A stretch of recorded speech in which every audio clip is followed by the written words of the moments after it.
and welcome back to the Shadow Nook. This evening we are travelling a bit further down south than last week. We are travelling to Colchester in Essex. On Colchester High Street stands a building that looks frozen in time. Dark wooden beams, crooked angles, and centuries of human life pressed into its walls. The Red Lion Hotel is not just old by modern standards. It is one of the oldest surviving buildings in Britain's oldest recorded town.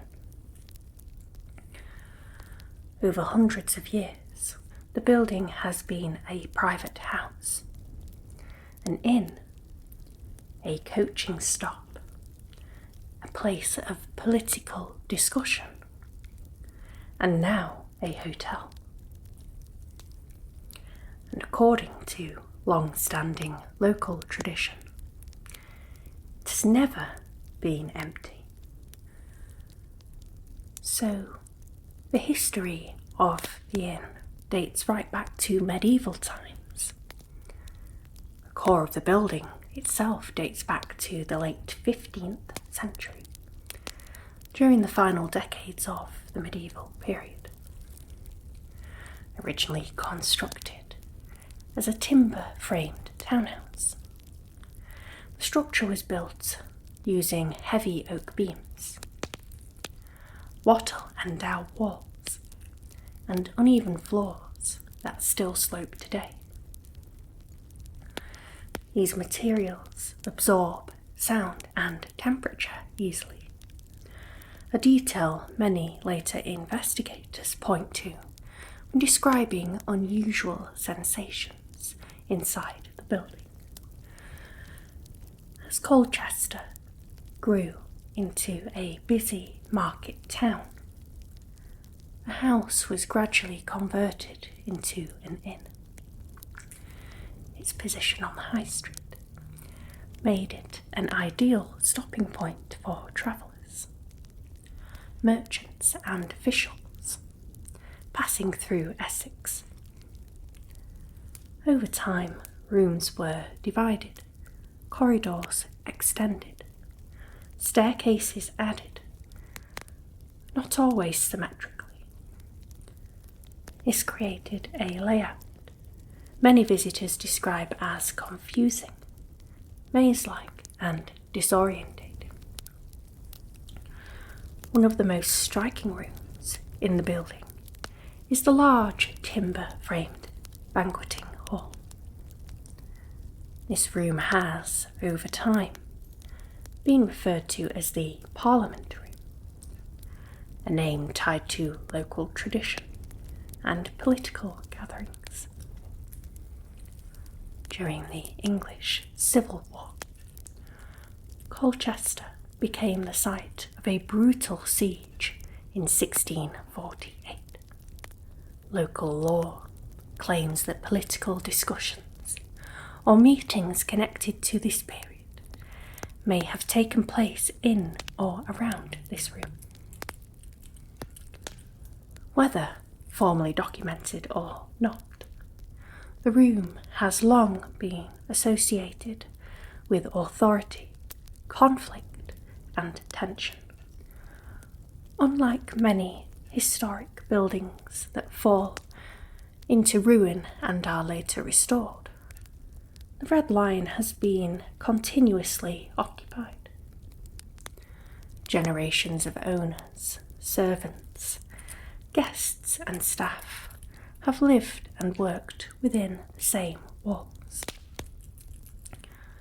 Fires, renovations and modern updates have altered parts of the building, but much of its original structure remains intact. With constant human presence comes layered emotional history, joy, secrecy, fear and tragedy. So, the Red Lion is considered one of the most haunted locations in Colchester. Reports span decades and come from guests and staff and investigators. The activity is not tied to a single spirit, but appears to involve multiple presences, each associated with specific areas of the building. 3 figures are mentioned repeatedly: a young woman named Alice, a silent hooded monk, and a small boy, most often seen in the banqueting hall. Let's start with Alice Miller, the chambermaid. Alice is said to have worked at the inn as a chambermaid during the 17th century. According to legend, she became pregnant by a man of higher social standing, at a time when such a situation could ruin reputations and livelihoods. Secrecy was essential. The story claims Alice was murdered to prevent scandal, her death hidden within the building itself. One of the most unsettling details of Alice's story involves a doorway believed to have once led to her room. At some point in the building's history, this doorway was bricked up and sealed.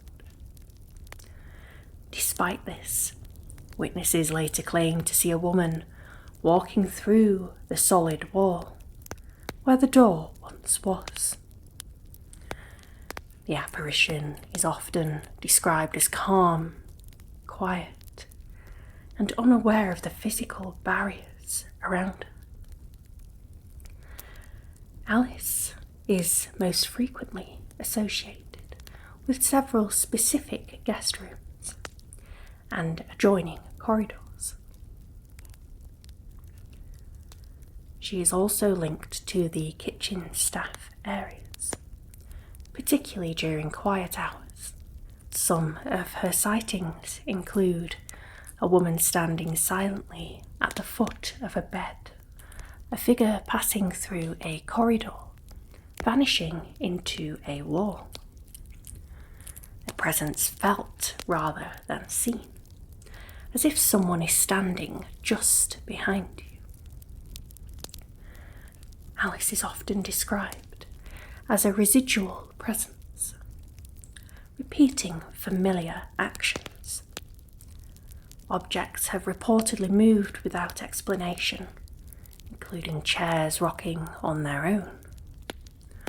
Staff have reported sensations of hair being touched or pulled, particularly in work areas late at night. Cold spots and sudden emotional heaviness are commonly reported near her associated rooms. Unlike aggressive hauntings, Alice's presence is often described as quite sad, quiet, and lonely. Witnesses frequently report feeling sympathy rather than fear. Her story is remembered not as one of terror, but of injustice and silence. Moving on from Alice to the hooded monk. The monk is usually seen as a dark, hooded figure, often lacking clear facial features. He is most often observed standing at the end of corridors or near reception areas. The figure rarely moves quickly and is usually gone by the time someone approaches.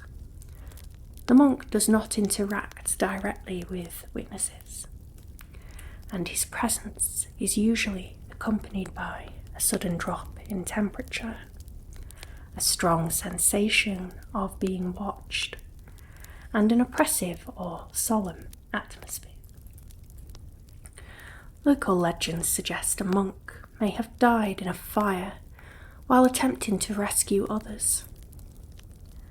Others believe the figure may predate the inn entirely, connected to religious land use once before the current building existed. No confirmed identity exists, adding to the mystery of the monk's appearance. The monk is generally considered non-threatening. His appearances are brief, silent, and emotionally heavy. Many believe he is bound to the building by duty rather than trauma. The next apparition is that of the small boy of the Parliament room. The child is usually described as a small boy, visible for just a moment. He is most often encountered in the banqueting hall or the Parliament room. Children staying at the hotel are more likely to report seeing him.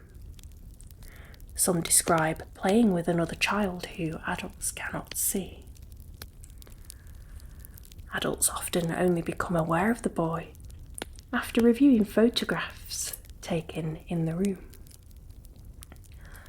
Guests have reported childlike laughter when the room is empty, small footsteps or movement, sounds that occur above them, and photographs later revealing child-shaped figures where no one was stood. Some believe that the boy may have died in a fire. Others link him to the Civil War period, or to domestic life within the inn. There are no records that identify the boy, suggesting his personal story has been lost to time. Unlike Alice, the boy is often associated with playful energy. His presence is rarely described as frightening. Many witnesses say the atmosphere feels curious rather than threatening. There are some more general paranormal activity occurrences that happen throughout the inn that sometimes are not linked to a specific entity. These consist of disembodied voices and whispers late at night, footsteps in empty corridors, doors opening and closing without explanation, unexplained cold patches that do not match the building's layout, and a strong feeling of being watched, particularly when alone. Some closing thoughts for you. The Red Lion Hotel stands as a place where history never fully settled. Centuries of human life passed through the same rooms, leaving emotional traces behind. Whether these stories are interpreted as spirits, memories, or imagination, they continue to be experienced by those who stay. In a building this old, perhaps the past never truly learned how to leave. Tell me what you think these apparitions could be. Have you ever visited the Red Lion Inn? Let me know down below. And before you leave, we will do your oracle card reading. One of my new favourite decks, we will do the spirit animals.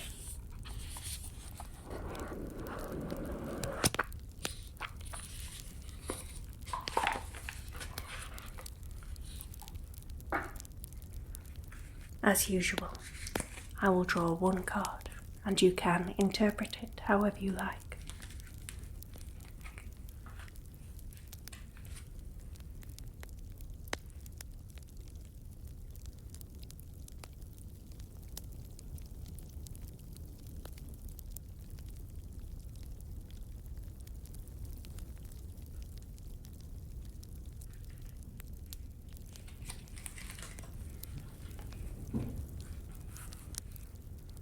We have action, which is the pronghorn.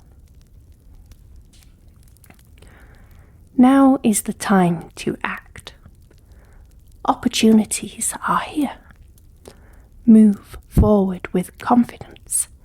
Your talents will always help you land on the pinnacle. Your quick wit and keen senses will lead you to success. Let me know down below what this could possibly mean to you. Thank you once again for joining me this evening in the Shadow Nook. Don't forget to collect your subscription on your way out. Sleep well.